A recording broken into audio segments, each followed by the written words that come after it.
Geeks, geekettes, ladies and gentlemen, comic fans the world over, you've come to the right place for comic book history, insight, insider information, professional advice, all at popular prices. This is the Ask Chuck Dixon channel where you get to ask me, Chuck Dixon, what I do for a living, about what I do for a living, and what I do for a living is I write comic books. As crazy as that sounds. Once again, it came from the Twitterverse. Now that Elon Musk has freed Twitter from the evil, venomous, nasty communist hall monitors, I'm once again active on Twitter and recently asked the tweeters for some questions. And this show is going to be basically made up of stuff I pulled off of that site. Jonik, his pronouns are Schlee, Schlim, and Schler. Welcome to Twitter. Would you ever come back to write some Punisher like you have over the years for the Batman characters? I still think of Punisher stories, even though I'm not paid to do so. I have an affinity for Frank Castle that I can't quite explain. I think it's because he's every negative male stereotype rolled into one, what we've come to know as toxic masculinity. And I love it. He's a slob hero. He's very direct. He's funny, even though he doesn't mean to be. I've always dug the character. Strangely, I think Marvel's a weird home for him. And I think Marvel feels the same way. He's quite the outsider in every way, both in a meta way and literally within the books. But yeah, I would come back, but unfortunately, I am prohibited. Axel Alonso, who was editor-in-chief, I believe, of Marvel Comics, very often publicly said that Chuck Dixon will never write another Punisher story as long as I'm here. And, he's not there anymore, but apparently the rule sticks. As Tom Brevoort also publicly stated, Chuck's not blacklisted. He just can't write for Marvel anymore. Give that man a dictionary. According to Mike, what is the best artist-writer dynamic in your opinion when collaborating? What is easier, to have the artist redraw or the writer rewrite a scene? It's always easier to rewrite. I can probably count on one hand the number of times I've asked for a redraw on something. Now, as a writer, I'm sure editors ask for redraws all the time. I don't know. It's not something I hear artists complain a lot about. And today, with everything digitized, there's a lot of things can be done with a comic book page to reorder it or rework it without ever redrawing anything. So, it obviously easier for me to, cut and paste and rewrite something rather than have the artist go through the labor of a redraw. Greg Waller, do you see the pendulum swinging back in the direction of less wokeism and leftist agenda in comics or movies, TV, etc. in general, or is it here to stay, or does it get even worse? I guess that's technically a three-part question. I see you're going for a triple spin, but no, these are three questions on the same subject. So better luck next time. I don't see the woke going away. I really thought with Discovery Channel taking over Warner's and cleaning house a bit, and Paramount making it clear that they are not interested in pandering to any particular political ideology, and a number of other outlets making changes and firing people who were clearly untalented and only got their positions because their minds were right in the viewpoint of the left-wing intelligentsia. Despite all that, I still see more and more woke material appearing. Maybe woke is a demographic now, and I can't think that there are that many people that are looking for this kind of entertainment. where you sort of nod along rather than actually enjoying yourself. You're just sort of in agreement with what's being presented. Like, I don't find this particularly funny or engaging or suspenseful, but I'm in sync with the creators. To me, that's not entertainment. Certainly not escapist entertainment. But yeah, I don't see it going away. And then, of course, you've got a large segment of the population that simply isn't aware that they're being propagandized to, even when it's extremely obvious that it's pure propaganda. And Disney in particular seems to have doubled and tripled down on woke material about, sexual identity and this skewed view of America, America seen through the lens of, race alone, things like that. And they've continued to lose, just buckets of money. I mean, hundreds of millions of dollars because they adhere to this schedule. And I really thought, see, at Warner's, they pulled a lot of the woke material or canceled projects that were woke because they knew they were money losers at the beginning. But I mean, Disney did a major release of Strange World, which contained a lot of really, there's no other way to put it, but like grooming aspects for young children. And they released it, marketed it, and everything else. It's I think their biggest animated feature failure ever. I mean, it lost hundreds of millions of dollars at the box office. No one went to see it. I think there was an active campaign not to go see this movie, word of mouth that, and Disney promoted it as woke. So I don't know at what point does Disney bring themselves to their knees to a point where they're open to a hostile takeover by another company. I mean, when you're hemorrhaging this much cash, your shareholders have to be looking for a way out, right? So maybe what has to happen at Disney is for them to get bought by somebody with some common sense, who wants to once again appeal to a general mass audience. Because let's face it, Disney's not making art films; they're making films for a mainstream population. They're making movies that everybody should want to go see, not just people who vote for the same people they vote for. I mean, and who gives a damn about any of that in the end? I mean, I don't want to watch movies that I agree with the agenda of, movies that are devoid of any real entertainment value, simply because, I agree with that guy. I appreciate his stand on corporate taxes, so I'm going to watch this movie he made, even though I'm bored stiff. No, I don't. Most of the public has rejected this, whether consciously or subconsciously. Now,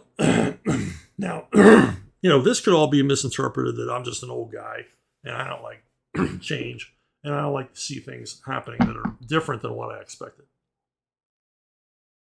But nothing could be further from the truth, and this is true for you, and it's true for me. We've always had diversity in entertainment, or recent years, recent decades, we've had diversity in entertainment that reflects societal change, but more importantly, just reflects who lives here in the United States, or what part of the population would be in the story. Okay, so we've accepted diversity without being told it was diversity, without being told that we're better people because we've accepted it. We've just been presented with entertainment that didn't have a message, didn't have an ideology, and just happened to want to appeal to a wider audience, want to appeal to everybody. So it includes everybody in its entertainment, and it's not scolding or trying to virtue signaling or whatever. It just is. I mean, we like the character of Storm because she's a badass. When I think of Storm, and I'm not a big X-Men fan, but I was a fan when Storm was introduced. I was reading the title. Everybody was reading X-Men at that point. It was the peak of its popularity, and everybody who was reading comics was reading X-Men.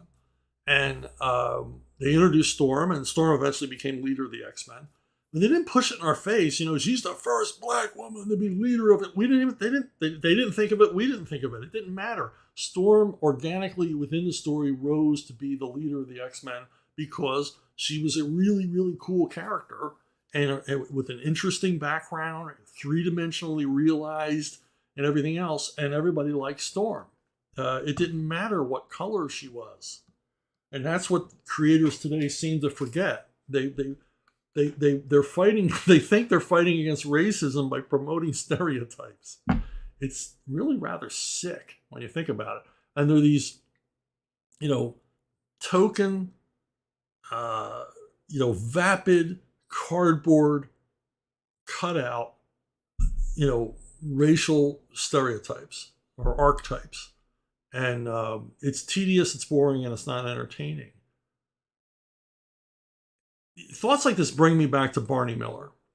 Barney Miller was a series that ran for 5 or 6 years, maybe more, on ABC television. It was extraordinarily popular, both in broadcast and in syndication. And it had a diverse cast, and not just the core cast, but it had a diverse cast of characters. It was about a police precinct. The action, for the most part, took place in 2 rooms, the squad room and Barney's office. And each week, characters would come to the precinct for help or be arrested or whatever. And you had this, a truly diverse cast of characters. And the thing about Barney Miller is they would deal with the issues of the day, but they would deal with them in a non-political way. The cast of characters would disagree on subjects. They would have arguments and discussions with the people that they brought in. And these things were often frank, by today's standards, highly politically incorrect. This show would be highly controversial if it was made today. Back then, it was a standard fare. Americans talked about the issues, and they talked about the issues in an honest and open way that some people say you're not allowed to talk this way anymore. But the thing about Barney Miller is that at the bottom of it all, no matter what hot topic was involved in the show, and it wasn't always about hot topics, but sometimes it was. It was dealing, because it was a New York City precinct, it was dealing with subjects that were coming up in the news. It was remaining topical simply to provide grist for stories and character development, things like that. It was one of the first shows that had a regular gay character, or several gay characters. And just for an example, there were a lot of gay jokes, but then the subject was also dealt with honestly, sometimes even touchingly. And at the bottom of it all, no matter what they were talking about, if it was nuclear proliferation or pollution or the poisoning of our food supply, at the bottom line, there was a humanity to it. When they presented characters who we would all universally find unappealing because they held a very unpopular societal viewpoint, the show made it a point to humanize that character, so you at least understood where they were coming from. Even if you didn't agree with their viewpoint, you would go, okay, they do have a reason to believe what they believe. And this is something missing from entertainment. If you wanted to present, if your sole purpose was to present, a diverse cast dealing with the issues of the day, this is how you do it. Because Barney Miller never told you what to think on any subject. They left it up to you. You could agree or disagree with whoever you wanted to on the show. And the writing was deft, often emotional, but in the end, it accomplished the job it was meant to accomplish.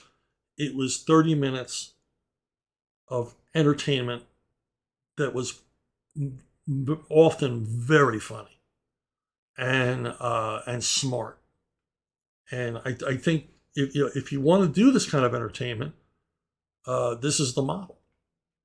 And of course, the reason why it was diverse was not for the sake of diversity, but because it was accurately portraying the environment, the southern half of the island of Manhattan. It was portraying that environment in accurately. Okay, if the cast was all white, it wouldn't make any sense. The audience wouldn't respond to it. They wouldn't see that it was honest or real. And that's what you got to think about. Is your show being honest? And so much of this woke entertainment is far from honest. It has a more sinister, tone to it, unintentionally. When you realize you're being preached to, you realize that you're being hectored and scolded. It's not fun. It's not entertaining. This is not what it's about. It's not why I got into this business. I don't want to change anybody's mind. I just want you to, forget about that crap for a little while you're reading my stuff. Double Vision Comics. In all honesty, what condition do you think the Western comic industry would be in now if it never went woke? Related question. I don't think it would be all that different. I don't, because you got to remember that a lot of the no talents in charge were in charge before the wokeism. They just sort of latched onto wokeism, and they just brought on new people to aid and abet. A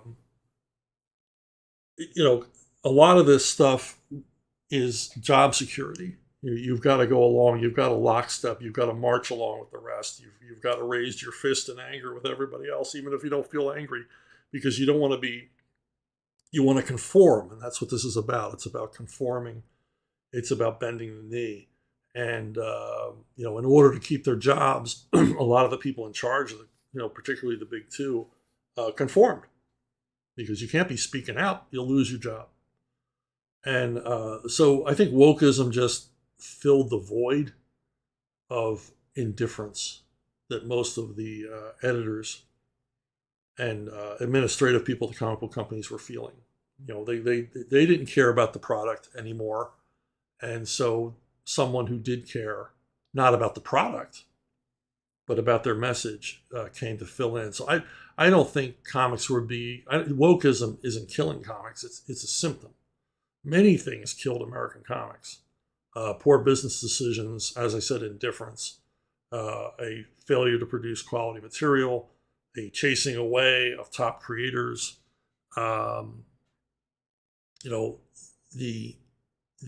Marvel and DC created their own competition by chasing away top talent who we're not going to go gentle into that good night. You got top talent, people at the peak of their powers are going to keep doing comics, and they're going to do them for whoever will pay them to do them, or as we've seen in recent years, they'll find a way to finance themselves. And that's who DC's and Marvel's competition is. It's a death of 1,000 cuts. All of these top entertainers, all of these top talent writers and pencilers and inkers and colorists that they've let go are stealing their audience. And not really stealing it, because they abandoned their audience, and particularly wokeism. Wokeism is really the final straw, because wokeism demanded that the readership change. So you either agreed with their agenda, you agreed with what they were pushing, or you didn't. And if you didn't agree, then go away. We don't want you to read our comic books. And you've seen this over and over again from publishers and editors and talent to say, if you voted for this guy, I don't want you reading my comic. That's insane. I don't care who you voted for. If you like my comics, God bless you. You like my comics. You're responding to something I did. Wokeism is a symptom. It's not the cause. Okay. Giuseppe Morgante, what do you think of the current iteration of Shazam? Should they not just use the Captain Marvel name for the character, considering its history, and call the book Shazam for trademark purposes? The way they're using it now is clumsy. Both movies and comics, I don't know. The movie in particular, I thought the first movie was fun. It was a fun movie for kids. It held a little bit of the charm of the original Captain Marvel comics, but the whimsy was missing. To be replaced by like an urban snark. A jokey joke, fill in the joke here. And then they committed the cardinal sin of diluting the cast. So now everybody's Captain Marvel. So who cares? I can see where it's kind of wish fulfillment fantasy that all these kids get to have superpowers and all the rest of it, but it's a bit much to introduce like a whole, Captain Marvel family all in one shot. But again, I mean, maybe the original Captain Marvel is lost to time because we don't really deal in whimsy that much anymore. And it's a lot of what Captain Marvel was about. They were comic books written for children that didn't pander to children. If you read the old Captain Marvel comics, they're fun. They're fun, engaging reads. They're very, very different from what DC was doing with Superman at the time. They don't take themselves terribly seriously, although there are stakes in the story. There's risk. There's suspense. There's a lot of humor. And it's all done once over lightly, but it's all done in a very professional manner by, grown men who took the job of entertaining children seriously. And now why DC didn't fight harder to maintain the Captain Marvel trademark, why they let it slip away, which is really all it is. I mean, all they had to do was publish a Captain Marvel comic every now and then over the years, but they didn't. And so Marvel was able to snake in and take the Captain Marvel name for themselves, which is a shame. But, it's DC. Some of DC's practices were rather vile at the time, even driving Fawcett Comics out of business by taking away the Captain Marvel character, by suing them endlessly, keeping them in court, saying that Captain Marvel was stolen from Superman, which I think is a spurious claim. But they just beat them down because they didn't want the competition, and Captain Marvel was competition for Superman. I guess DC saw every issue of Wiz comics and Captain Marvel comics that sold was an issue of Superman that didn't. And so they kept after them hammer and tongue until Fawcett just said, okay, all right, forget it. We'll get out of the comic book business. And but Fawcett got its revenge. They returned to the comic book business with a series of Dennis the Menace comics, which consistently outsold everything in the DC line for years and years and years. But the current iteration, it's okay. I'm not that thrilled with it. The comics I don't like because they take the character way too seriously. And even in the 70s iteration, they failed to understand what made Captain Marvel tick, what the core of the charm of the character was. So there you go. It's kind of sad. Bounding in the comics. What would your DCU slate look like? This is one of those, if I ruled the world, what would I do at DC? If I had to say, I would go for my more diverse comics, sort of ease people in. I would do other genres. A line of police comics based in the Batman universe, maybe eventually not based in the Batman universe, just to try to interest readers who maybe don't like superheroes all that much. I bring back Vertigo. Vertigo was, basically bludgeoned to death when Dan DiDio was in charge because he thought that Vertigo was a parasite. He thought DC Comics was carrying Vertigo, even though for years Vertigo was the only one that had any TV and movie deals that were in the works, while DC lay fallow. And Vertigo, even though it's a line I didn't enjoy, I appreciated it because it was reaching out to a different audience, and it was successful, and I celebrated its success, even though it wasn't for me. But every comic can't be for you, which is something that Dan DiDio didn't seem to understand. This reached out to a different readership, a slightly older readership than superhero comics, a slightly more cynical, more urban readership, and did so successfully for many, many years. And I would bring back Vertigo, and I would task it with the same job. Get us new readers. Get us readers outside of the ones already reading our product. I would bring back the war titles simply to explore another genre.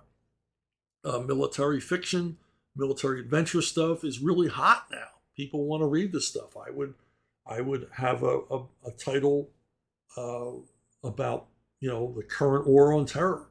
I would have a comic about the fighting in Afghanistan. I'd have a World War II comic. Why not? I'd have a maybe a magazine-sized military history adventure comic.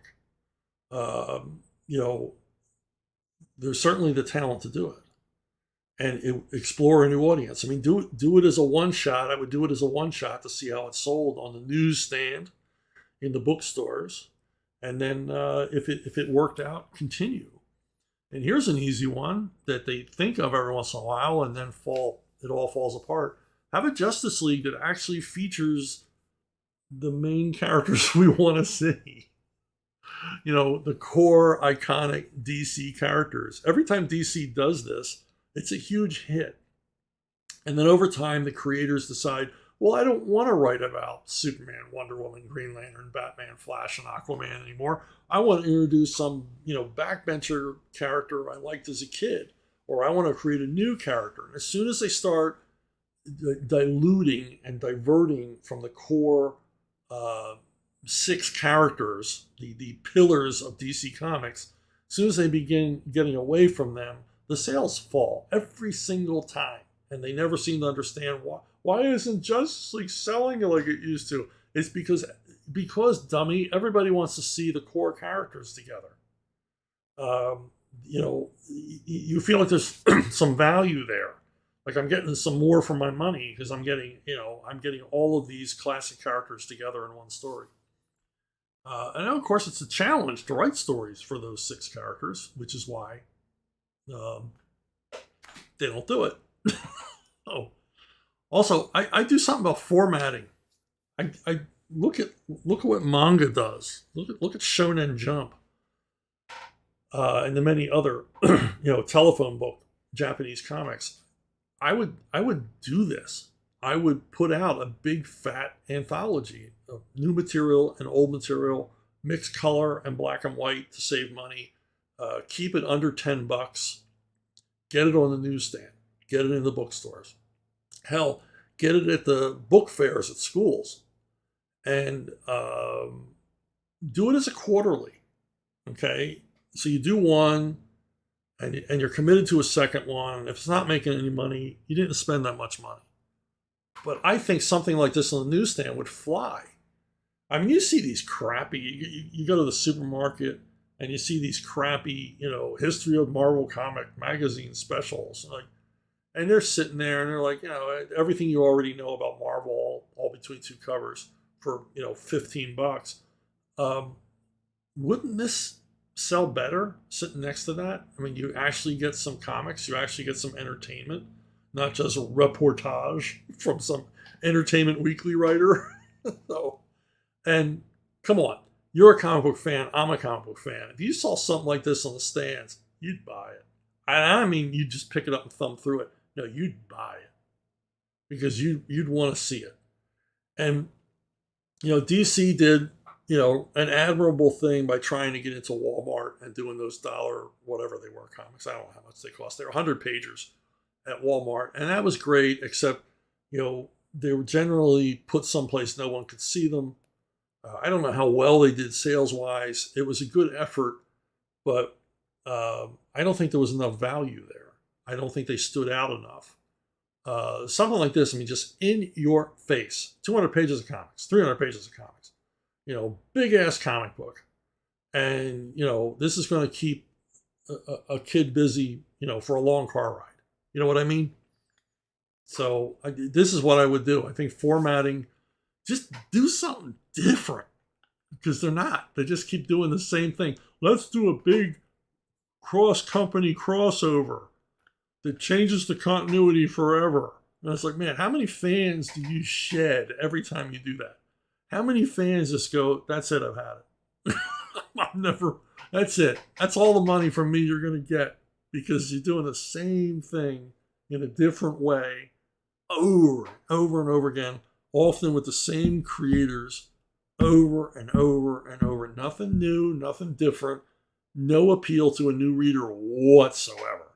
I mean, these big, massive, post-crisis continuity monsters have no appeal to a casual reader because they don't know what the hell's going on in one panel of what you're trying to do. So yeah, break it out, do something different. Just shake it the hell up and do it in a way that, you're not going to lose a lot of money if it fails. But put up some trial balloons, my friends. Just whatever, Psychofear, aka Fear. So your avatar has a alias. How come Query and Echo have never made it big? Do you think it's due to low exposure or simply because DC never liked them? I think mostly Query and Echo, who were Riddler's hench girls, were a creation of mine, and I don't know that anybody else ever used them. As often happened, I would create characters and put them in continuity, and they would appear quite a few times, only in my stories, and we would never, ever see them again. So yeah, I think they just, when I was at DC, you had all these characters, you had these supervillains, and they always had henchmen. And I always thought, well, show me explain more of the relationship of the henchman to the criminal. Why are they there? Make the henchmen, more interesting, more an integral part of the story. Like Bane's henchmen are, an integral part of his story and continue on with him. So when we see Bane, we see Bird, Trog, and Zombie. And I thought, what kind of a gang would Riddler have? He's a psychotic loser. So basically, he hooks up with these two crazy girls. They're just wild, bad girls, and you got to wonder who's being henched because they often seem in charge. They'll go along with the Riddler and his crazy plans, but they'll just as often be pissed off at him and make him pay the price for failure, which is failure is a major part of the Riddler's life, at least in my idea of who the Riddler is. So yeah, why don't they use them? They've probably forgotten them by now. So, and they never used them on the animated show, which would have assured them continued fame. Matt Moylan. Question about working at DC and Marvel. As a writer, were you kept in the loop as the art for an issue progressed? Or you just hand in the script and see the art when the book is printed? Well, it was different at each company. At Marvel, for the brief time that I was working Marvel style, I would see all the art because they would send me Xeroxes so I could write the dialogue and place balloons. But that only lasted so often. Today, I'm mostly involved in independent and creator-owned projects, so I'm seeing the art as it goes along. I get emails all the time with attachments, and even after close to 40 years in the business, this is still the biggest thrill to me, seeing the pages. First of all, it's flattering to see my written word turned into such gorgeous images. That's a kick, Plus, I just get to see great artwork. When I was at Marvel and DC, I could request from editors, can I see this work as it goes along?